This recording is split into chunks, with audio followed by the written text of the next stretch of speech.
Hello, everybody. Welcome to the Buckeye Weekly Podcast. I am Tony Gerdeman, here, as always, with Tom Orr.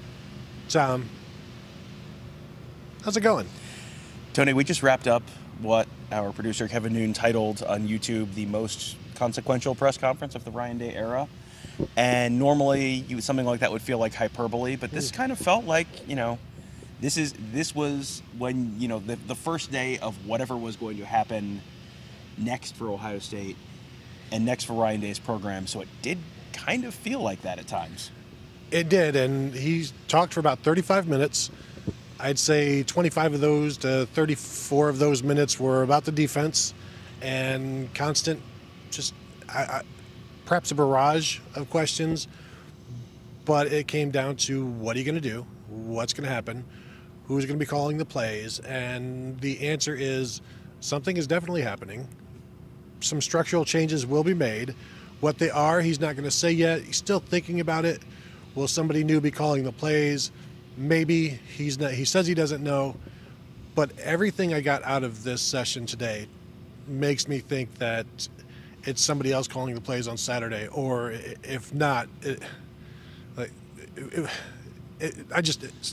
somebody else is calling the plays on Saturday is where I am right now. Like, I can't see it lasting another week and then change again.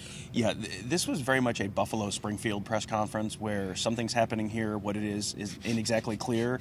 That was kind of what I walked away from it. But there were so many opportunities for him to say, yes, Carrie Combs is absolutely going to be calling plays. And he never actually said that. He was asked directly, is Carrie Combs still your defensive coordinator? That was about the 17th time he got asked some variation of that question. And then he kind of laughed and said yes, and it was kind of like, if I say yes, will you stop asking me that question? It feels like by Tuesday you would kind of know, like, yes, we're going to make some other changes, we're not going to change that. It just felt like, and he never said it, I don't want to have people thinking I'm putting words in Ryan Day's mouth. It just felt like this is wildly unacceptable. This is totally unacceptable. He was very annoyed that this was pulling him away from his duties with the offense. Like, he was, annoyed by that. And he wasn't as overtly annoyed. Outside of that question, I don't feel like he was as overtly as annoyed as he was in the post-game press conference. But you could tell he was still annoyed. This is still not sitting well. And, there are going to be changes. I wonder if he's made up his mind already and he just isn't ready to tell us about the changes, but something's going to be, I think, substantially different on Saturday. He was asked if the conversations with the defensive staff were uncomfortable, because that's something Urban Meyer said before when things weren't going well. He said they're not uncomfortable, they're just honest, and you have to have the conversations. He's the head coach. He's comfortable having those conversations. Regarding the structural changes, like, he mentioned it, and then somebody else asked about the structural changes in a roundabout way, and then I asked, hey, would you like to tell us what these changes are going to be? And of course he declined. And then I asked him, when did you decide? I was hoping, not hoping, but I was thinking, third quarter, second quarter, and he did say it was after the game where he decided that something has to change, which you would hope that would be the result. He said after the game he'll know whether it's coaching or the personnel or the scheme, and it sure seems like it's not just the personnel. Right, and you kind of knew the answer was going to be, well, it's some combination of all three. But it was interesting to me at the beginning of the press conference. He talked about, it wasn't an uncomfortable conversation, and then towards the end of the press conference he said, and I quote, "We have to ask hard questions and make things uncomfortable." So it's like, well, it wasn't an uncomfortable conversation, but maybe the questions were uncomfortable as part of that conversation. He said, another quote, "You hire guys to do a job and they've got to do it." That's not the sound of, those are not the words of a head coach who is going to, if someone was getting a performance review this week, that you'd be up for a real substantial raise, put it that way. No, and the first question was, what were your concerns about the defense? And he said, giving up too many yards and too many points. But other than that. Yes, and the other thing coming out of that, he said, now it's not just a single game. It's a little bit of a pattern. I would argue with a little bit, but he does recognize that this is the defense unless you change it. And so there will be changes. and there's a number of changes that will need to be made. And he said, right now the focus today is just on practicing, and then as they get closer to Tulsa, they'll figure out what those changes will be. We've discussed maybe moving Carrie Combs upstairs. That was never brought up today. No. And really, I don't know that he would have gotten into it, even if. Yeah. What about this? Like, yeah, I'm not getting into this. I'm not getting into any structural changes. I know you want me to, but he did say repeatedly those decisions haven't been made. I wonder, as you were saying, like, have they been made, and has everybody been made aware of them? Yeah, and there was at one point, Carrie, he was asked directly, is Carrie Combs going to call the defense this weekend? His exact quote was, quote, again, I don't want to get into specifics. Like, that seems so obvious that if the answer is yes, the answer is yes, because that will represent not a significant change. So very clearly there's going to be some kind of change. Now, is this the elevation of someone else on staff to co-defensive coordinator and they're helping Carrie Combs call plays? Maybe. A lot of people have been talking about Paul Rhodes, who has a background as a defensive coordinator, was a defensive coordinator at Arizona last year. He's on staff as an advisor, an analyst right now. The only way he could become one of the 10 assistant coaches would be if someone was left the staff. So Day was asked about Rhodes. He said basically in his analyst role, he doesn't get to work closely enough with the players to really know the players. So it really wouldn't be fair to Rhodes to put him in that position because he'd be set up to fail at that point. Yes, and the topic of Seven Banks was interesting as well, who has not been on the participation list or the availability list or unavailability list the last 2 weeks, but hasn't played. Ryan Day said it wasn't anything more than an injury issue, but said it's also no longer an injury issue, and that he is cleared to play on Saturday. So if he doesn't, then it's going to be an even more confusing situation. But it sounds like he's good to go for Saturday. Yeah, and he didn't play the previous 2 weeks, didn't play a single snap, even though he was not on the availability report either week. So, someone asked, like, was there another consideration there? Which I'll just read through the subtext there. Was he suspended? And Day said no. He was not suspended. This was, like the hockey equivalent of DNP coach's decision. I don't know if he was really 100%. I don't know if that was really precautionary. But it was just, the whole thing was just odd enough that you kind of wondered. Like, I had just assumed, like, well, he's in a spot where he's not 100% healthy. They want to be cautious with him. But it was just the whole response to everything was just strange enough that you just kind of wondered, like, am I missing something here? No, it was interesting. Regarding Josh Proctor, he is out for the season. They may look to move some guys around. I know Lathan Ransom is a popular topic to take over that spot, and they'll look at some other options as well. But it's just another thing that the defense doesn't really need right now, is losing a guy who has played the most snaps back there and has experience and was playing well. And then you see Bryson Shaw had some bad moments in this game, and so even more reason to look at other options. And really, it's not just Shaw. And Legend Cavazos gave up a couple of those touchdowns on the crackbacks, and just a lot of guys. As Ryan Day, he was asked, were there any plays that, like, I don't know what the exact words, like, make you, like, say what the heck, or something. It was almost exactly that, yeah. And it was like, yeah, there are a few of them, and I think some of those were right up there. Yeah, well, I mean, and I think the stuff that annoyed him after the game was very clearly getting beat on the same thing repeatedly. And Ross Fulton wrote a fantastic analysis of the game at BuckeyeScoop.com. That is 100%. It's free. Go read that. You will be a smarter football person after reading that. It was incredibly damning about the Ohio State coaching staff. And, one of the things he talked about there was those 3 crackback blocks. Those are 3 different players who got hit on those crackback blocks. And one of the issues you're running into there is when you're rotating so many guys through, you don't have an opportunity to get into the flow of the game and recognize, hey, I saw this earlier. This is what this means. You're rotating so many guys that you don't have the opportunity to learn from those previous experiences. And, that was something Day was asked about, the linebacker rotation. And, he didn't expressly say it was Al Washington's decision, but it has, in previous experiences, it has always been the position coach's decision. When it's the running back rotation, that's up to Tony Alford. When it's the wide receiver rotation, that's up to Brian Hartline. When it's the defensive line rotation, that's up to Larry Johnson. So it sure sounds to me like that's probably Al Washington making the linebacker decisions. Day was basically said, like, yeah, you can't. They're looking to shorten that. They are looking to substantially shorten that linebacker rotation. You can't play so many guys because then guys just don't get into the flow of the game. They can't recognize stuff like that. That's a big issue. I would be very surprised if that was. I was surprised last week when that wasn't one of the things that changed.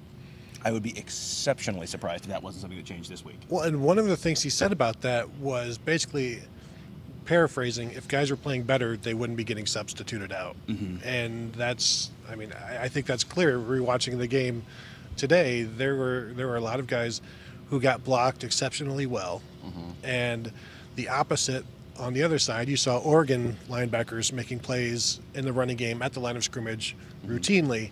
And that was something that the Ohio State linebackers did, I believe, maybe twice before that last couple of drives in the fourth quarter. And so, yeah, there's the lack of consistency, but again, don't you need snaps to be consistent? And I think that's one of the issues. Yeah, and Ryan Day is not ever going to throw a specific player under the bus, but he was asked about a specific play, the 77-yard touchdown for C.J. Verdell right after the half, and he said there was a bad linebacker run fit, which, I mean, you can go back and watch the play and figure out who he's talking about there, and then the safety didn't get over there in time to make the tackle, couldn't get the guy to the ground. And those are guys who I think there are you're probably going to shorten the linebacker rotation, and one of the guys involved in that may not be part of the regular linebacker rotation moving forward. The safety spot, I mean, that deep safety spot with Josh Proctor out for the season, that's a major concern. And I mean, you go back to the first post-game show that we did immediately before Ryan Day came out for his post-game interviews. I was standing in the back of the interview room with Kevin Noon talking on the thing, and I said, you wonder, do they have to move Lathan Ransom over? And shockingly, Ryan Day did not want to go into specifics on what they might do, but he said they're looking at personnel moves, which sure to me sounds like, hey, we might need to move Lathan Ransom over to play the free safety spot, because I don't know if we have a free safety we can totally trust right now. Yeah, and not that Lathan Ransom had the best game. I mean, he had a couple issues as well, but I think that's what my expectation is. Like, if he's not getting a bunch of work there this week, I would be pretty shocked. And if we don't see him there, maybe, Bryson Shaw rotated in that first game when Proctor was healthy.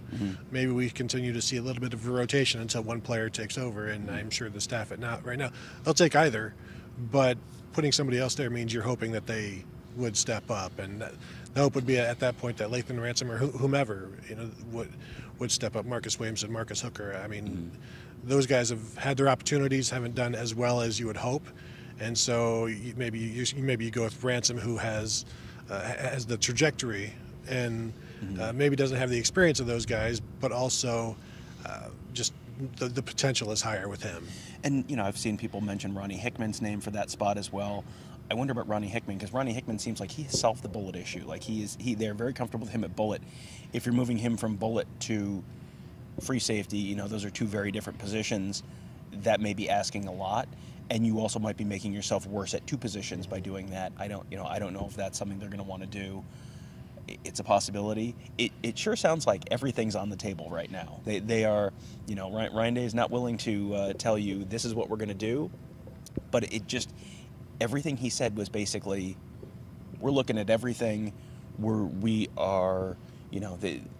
Everything is on the table, and they just have to figure out whatever it's going to take, personnel, coaching, scheme, to make this better as quickly as possible. But he said, you're not solving this. This is not an immediate fix. Yeah, the frustration when he talked about how, last year they had issues with the pass defense, and the run defense was fine. So they wanted to make some changes to fix the pass defense, and that has caused the run defense to now not stop the run at all, basically, is what he said. And so they have to change that. And he said there's bad assumptions were made on his part regarding the defense, and so the quote is, so we've got to own that. And now you figure out what those issues were. But I think for the good thing is we didn't hear well, it was just a couple of things here and there that can be fixed. Mm-hmm. You know, I was just just a couple plays, just missed assignments, just a couple of MAs, and then easy stuff to clean up, just little problems that can solve all things. And the realization is no, there's more than just little problems. This is not a Band-Aid issue. This cut is pretty deep, and you're going to have to see a doctor. And you can this is. Go ahead and get in the car and go to the urgent care, because this is not a problem you're going to solve with a little bit of hydrogen peroxide and a Spider-Man Band-Aid. Some tussin? Yes, a little tussin, yes. The good news for Ohio State fans is very clearly there is a recognition of that, that this is a significant issue, that this is something that is going to have to be addressed in some kind of substantial way. I continue to be absolutely fascinated at, so what is this actually going to look like? What is this actually going to be on Saturday against Tulsa and beyond? I don't know during the game if we'll even necessarily know. We'll see. I mean, we get to talk to players and assistants on Wednesday, so my assumption is we'll probably know more at that point. But will everyone stay on message and not want to talk about it? I mean, that's a possibility. I mean, there's a possibility that we get into Saturday, and unless Carrie Combs is up in the box, everything might look the same, and then you kind of find out the process after the game. Yeah, and maybe that's something they talk about on TV as the cameras are up and looking at the press box coaches, as opposed and also looking at Carrie Combs and seeing where exactly who is sending the play in, where is it coming from, who's the first coach to talk. And I go back to the Jim Tressel years where everybody was like, Coach, who's calling the plays on offense? And then, it's Jim and it's Jim. Well, Tressel and Jim Bowman, and then, Darryl Hazel's there. And you never really got a good answer. Same thing happened with Warner and Tim Beck at the end there. And so I wonder, I don't expect Ryan Day, when we talk to him in the lightning round on Thursday, to be like, yeah, this is what's going to happen. Yeah. But we will talk to him after the game. And at that point, one of the questions will be, who called the plays on defense, and will he say who, or will he just be like, well, don't really want to get into that? Yeah, I kind of anticipate the, when you're talking to coaches about, drawing up plays and putting, just you always get the, we all just like to sit around and talk ball and talk chalk and draw up plays, and like a lot of questions you would think you would get a very straightforward answer to, you don't necessarily get a straightforward answer to. I'm interested to see, does that happen on Wednesday? Does that happen Thursday in the lightning round? Does that happen during/after the game on Saturday? Or is this just like a black box until some point in the future when things are either going extremely well and someone wants to take credit, or extremely badly and then someone loses their job? I remember trying to nail down Tim Beck, who is the last person to say a word before it gets to the player, or who is the first person? And then finally he would say, yes, it's coming from me, all right? Are you happy now? You broke us all down, and you found out the answer. And then it's like, well, good job on scoring 24 points. But anyway, that's a different year, different time. One last thing on the defense. Ryan Day did say he's disappointed in the defensive line not making plays, not getting penetration. He called it frustrating, actually, and that just adds into the lack of what he said. There's no identity on defense, and really, if the defensive line would just create some issues, then that would make everybody else play better, and it would certainly, the corners are playing pretty well, at least in pass coverage, run support. There's some issues there, but just imagine how much better the secondary would be if that defensive line would start to create some problems. Yeah, the corners are the only group where I think anyone's feeling remotely good about how things are going right now. The defensive line isn't getting to the quarterback. The linebackers are having all sorts of issues in the run game, and in the pass game. The safeties are having some substantial issues as well. The corners, like Denzel Burke and Cameron Brown, I think everyone's feeling fantastic about those two right now, at least in the pass game. But yeah, that defensive line, the whole thing is predicated on the defensive line gets pressure, and that and then you don't have to cover all the time, and you limit the route tree that guys can run. You go back to 2019, and we just had this conversation on the Morning Scoop. Lots of stuff changed after 2019, and then the 2019 defense that was fantastic suddenly stopped working. So, was that Jeff Hafley leaving? Was that Chase Young leaving? Was that Jeff Okudah and Damon Arnett leaving? Was that Jordan Fuller leaving? Was it all of those things all at once? And we don't really know, but we know that as soon as the pass rush stopped being Chase Young level pass rush, and as soon as the corners stopped being Jeff Okudah, Damon Arnett level corners, and as soon as the safety stopped being Jordan Fuller, and as soon as the defensive coordinator stopped being Jeff Hafley, all the magic, the magic worked. The magic that worked so well in 2019 just like poof, gone. And now you've just got a lady who's sawed in half, and it's like, oh no, this is a problem. Oh, get the towels. Yeah, it was a perfect storm of all of that. So yes, defensively, some things will need to change. Offensively, Ryan Day was very, I don't want to say defensive regarding C.J. Stroud. He really defended C.J. Stroud, though, when anytime it was mentioned, like, his throws were high, and to which he said, well, I thought he was very accurate, and I don't know what he completed, maybe like 65% of his passes or so. At one point, he had completed 16 of 17 after a rough start. Threw the one interception late on a third and very long, but Day repeatedly said, like, CJ's not the issue. The offense is not the issue. We put up 600 yards of offense. Now, they failed on fourth down, and they need to finish, and they need to run block better and run harder, but you can't put up 600 yards of offense against a team and then think like, well, what's wrong with the offense? I mean, the offense is very clearly not the biggest issue.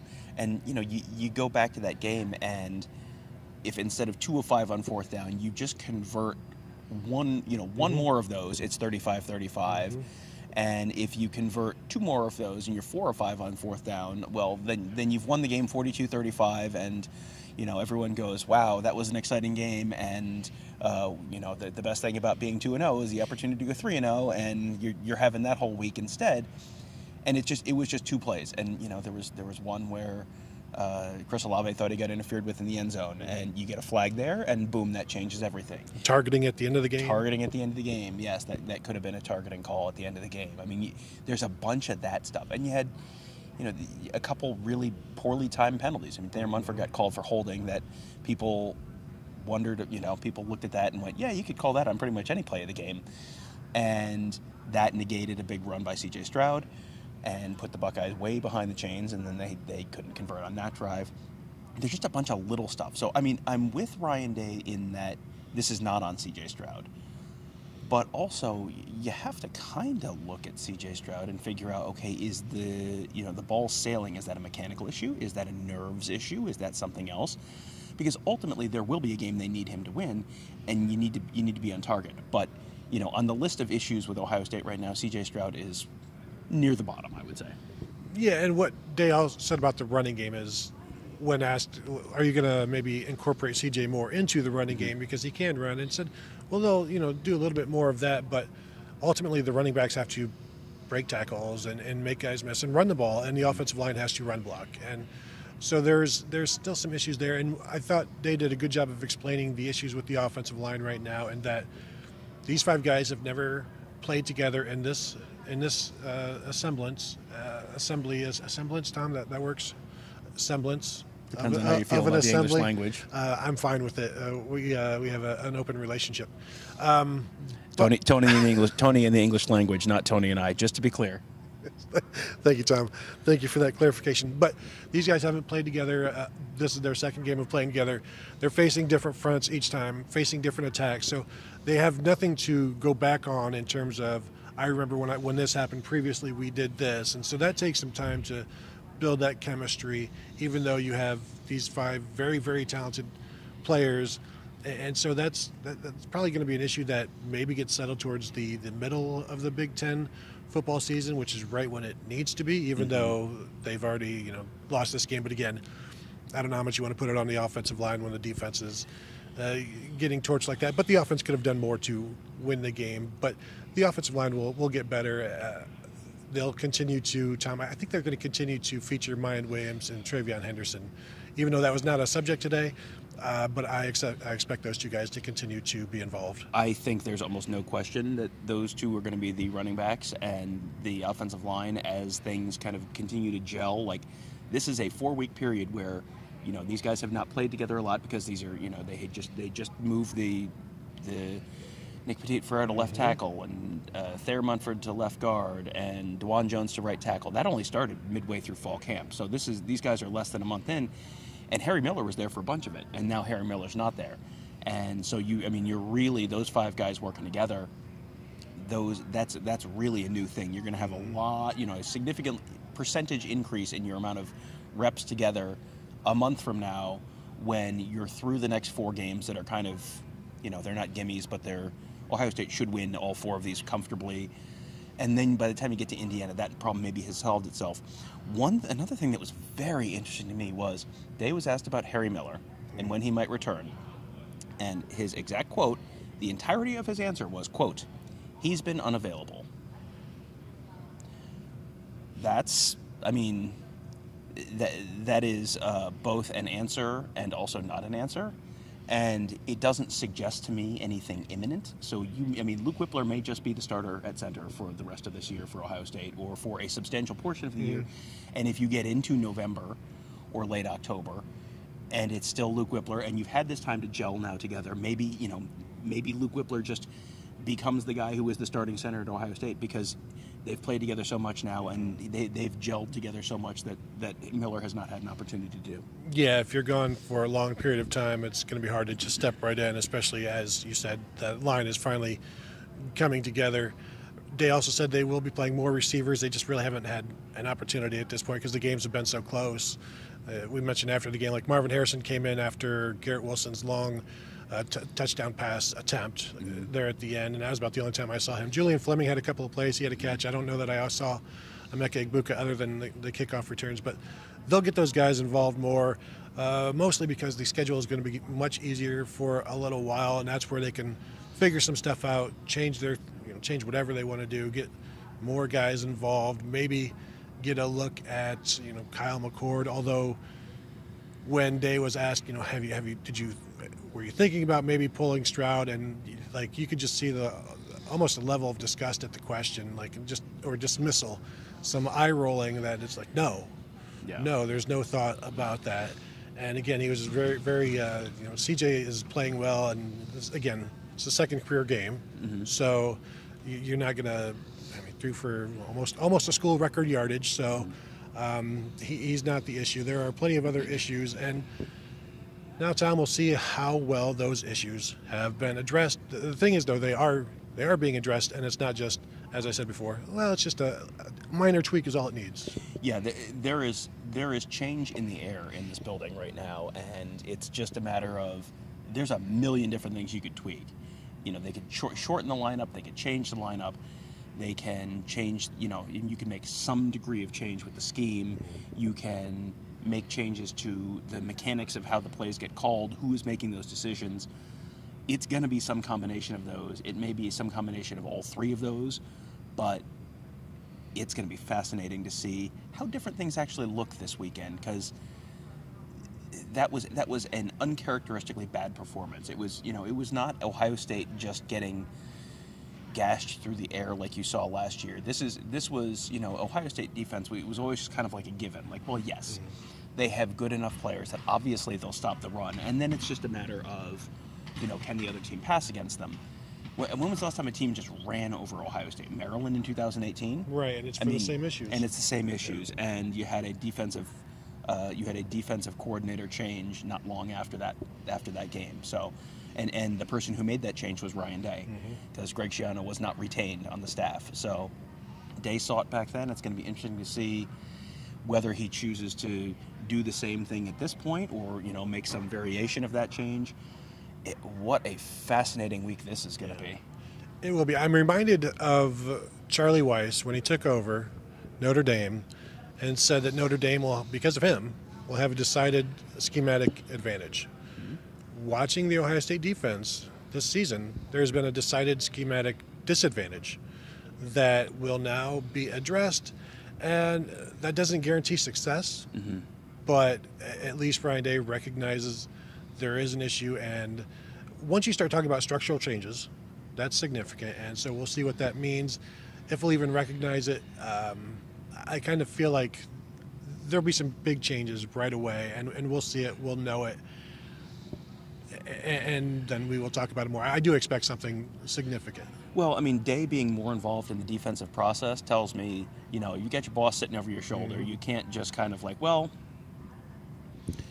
what if we just repainted the room? It's like, no, there's going to have to be some demo here probably, and the question is, which angle does the sledgehammer get swung in at this point? And I don't think there's any possibility you see something very similar to what you saw last week. I mean, first of all, it's not nearly as good a team. If this team is getting run over again this weekend, that is now officially a big problem. Yeah, there aren't enough pink slips in the office for that. Right. And so let's see. I mean, let's see what the linebacker rotation looks like. Let's see what let's see if the scheme has changed at all. Let's see if the process has changed at all. The location of Carrie Combs has changed at all. All of that stuff is going to be very interesting to watch throughout the course of this week. It will be. That's all for me. Is that all for you? That's all for me. All right. That'll do it for this show, this episode. Want to thank you all for watching. Thank you for listening. As always, check out BuckeyeScoop.com for, there's all kinds of information going on right now. As you see, there's drama, so there's always going to be information coming out. So become a member, read more about it, talk to other fans there about it as well, and just, get your feelings out, but respectfully.